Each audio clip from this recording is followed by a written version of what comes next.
ulasan lengkap mengenai rahasia vitamin D.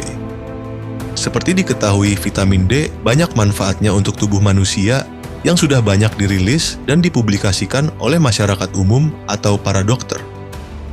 Berbicara tentang keyakinan terhadap vitamin D ini, secara umum terbagi 3 kelompok, yaitu A. Kelompok pertama adalah dokter yang meriset vitamin D, mempraktek, dan buktikan secara ilmiah.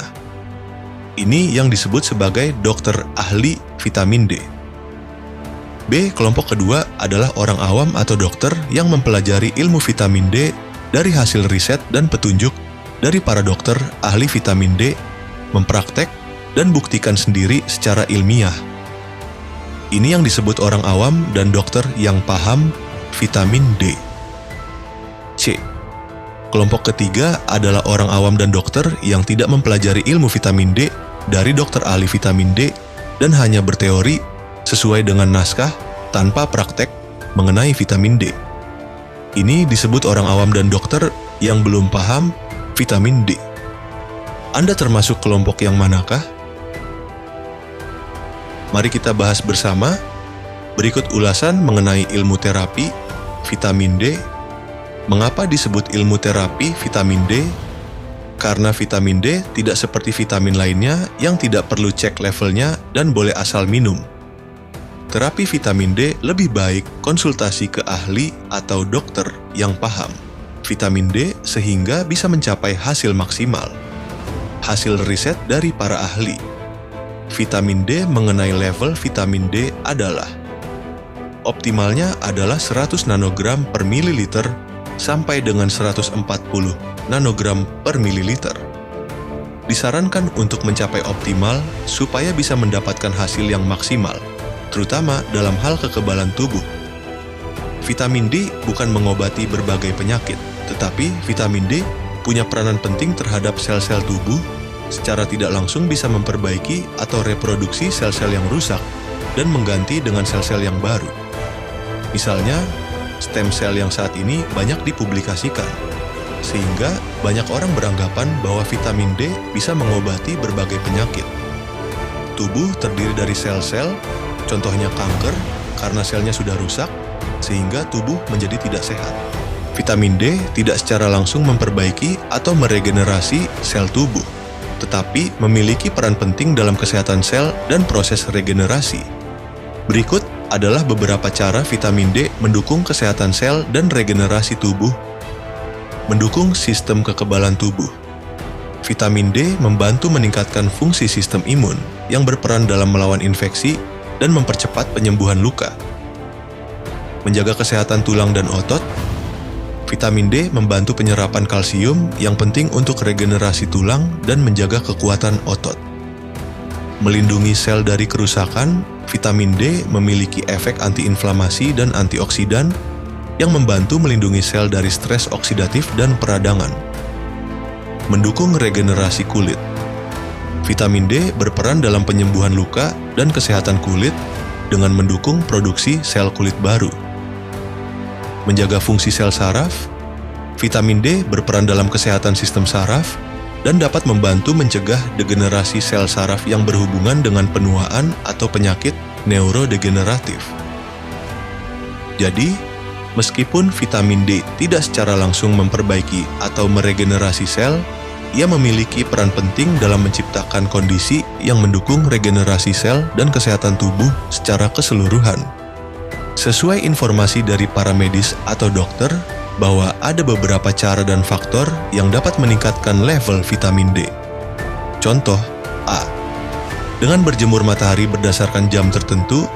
B. Konsumsi makanan yang banyak mengandung vitamin D, dan lain-lain. Tapi, kenyataannya, vitamin D-nya tetap tidak bisa mencapai level optimal. Sesuai hasil riset dari para ahli vitamin D, walaupun jemur setiap hari dan perbanyak konsumsi makanan yang mengandung vitamin D, tetap sulit untuk mencapai optimal selain konsumsi suplemen vitamin D. Karena disebabkan oleh banyak faktor untuk pencapaian optimal vitamin D. Ini bisa dibuktikan sendiri, lakukan selama 3 bulan dengan cara A. Jemur dan konsumsi makanan yang banyak mengandung vitamin D. B. terapi vitamin D sesuai petunjuk dari ahli atau dokter yang paham vitamin D. Selanjutnya, cek level vitamin D dan lihat hasilnya. Apakah poin A atau poin B yang terbukti pencapaian level optimal vitamin D-nya? Sehingga bukti yang bicara bukan teori.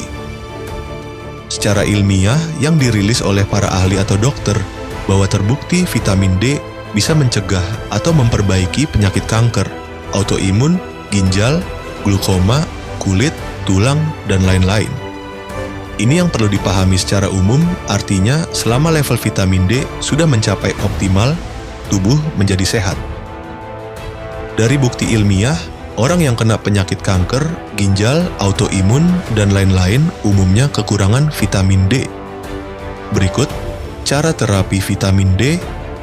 Langkah awal adalah cek level vitamin D di laboratorium yang sudah paham dan ikuti standar perkembangan medis mengenai vitamin D. Mulai konsumsi 5.000 internasional unit per hari sesudah seminggu, boleh dinaikkan menjadi 10.000 internasional unit per hari. Kalau selama badan lagi kurang sehat, boleh konsumsi 20.000 internasional unit per hari. Khusus orang yang sudah terdiagnosis penyakit berat, misalnya kanker dan lain-lain, dosisnya beda. Ini dosisnya lebih tinggi, mungkin bisa dengan cara suntikan 100.000 internasional unit atau lebih karena tujuannya untuk mempercepat mengoptimalkan level vitamin D-nya. Biasanya ini ditangani oleh dokter spesialis atau dokter yang paham vitamin D. Ini kemungkinan yang dikatakan obat untuk kanker, tapi tidak dipublikasikan. Sesudah mulai terapi, cek vitamin D secara rutin per 3 bulan atau sesuai dengan kebutuhan. Dari hasil cek level vitamin D, baru diatur berapa dosis yang harus dikonsumsi sesuai petunjuk dari ahli atau dokter yang paham vitamin D dan akan ketahuan kualitas suplemennya bagus atau tidak. Vitamin D harus dikonsumsi secara rutin setiap hari untuk mempertahankan levelnya. Dari hasil pengamatan, banyak orang yang tidak mendapatkan hasil yang maksimal mengenai vitamin D karena asal minum dan tidak ikuti aturan. Ini biasanya dilakukan oleh orang yang termasuk kelompok ketiga. Optimalkan vitamin D terlebih dahulu merupakan langkah awal untuk pemeriksaan kesehatan, dan sebelum ke dokter alasannya adalah sesuai perkembangan zaman dan pola hidup kurang sehat. Saat ini banyak virus dan penyakit yang tidak jelas atau ada faktor X, kadang belum tentu bisa didiagnosis secara akurat oleh dokter. Seandainya kalau kurang sehat atau ada keluhan di tubuh, jangan terburu-buru minum obat atau konsultasi ke dokter. Periksalah terlebih dahulu level vitamin D dan optimalkan. Solusinya adalah optimalkan vitamin D-nya hingga mencapai 100 nanogram per mililiter sampai dengan 140 nanogram per mililiter. Kalau vitamin D-nya sudah optimal tapi masih ada keluhan atau penyakitnya belum sembuh juga, baru konsultasi ke dokter. Perlu diperhatikan informasi mengenai keracunan vitamin D dan dapat merusak ginjal, kemungkinan kebanyakan dipublikasikan oleh orang dan dokter yang termasuk kelompok ketiga, yaitu orang yang kurang paham mengenai vitamin D. Diharapkan mereka mau pelajari, praktek, dan buktikan sesuai informasi atau petunjuk dari dokter ahli vitamin D. Ini juga bisa dibuktikan sendiri. Kenyataannya, orang yang vitamin D-nya optimal dan cek secara berkala, bertambah sehat, dan nilai medis ginjalnya bertambah bagus. Kesimpulannya adalah, mengenai vitamin D, lebih baik dipelajari dan dibuktikan sendiri secara ilmiah daripada hanya mendengar informasi dari orang atau dokter yang tidak paham vitamin D. Karena apapun ceritanya atau alasannya, bukti ilmiah yang bicara. Catatan, sampai dengan saat ini konten dibuat belum ada terdengar informasi mengenai bukti keracunan terhadap orang yang vitamin D-nya sudah optimal dan terapi vitamin D sesuai petunjuk dari ahli atau dokter yang paham vitamin D. Silakan info di kolom komentar kalau ada bukti ilmiah orang yang keracunan vitamin D sesudah mencapai level optimal. Diharapkan Anda bukan orang yang termasuk di kelompok ketiga. Semoga informasi ini bermanfaat. dan bisa lebih banyak membantu orang hidup sehat.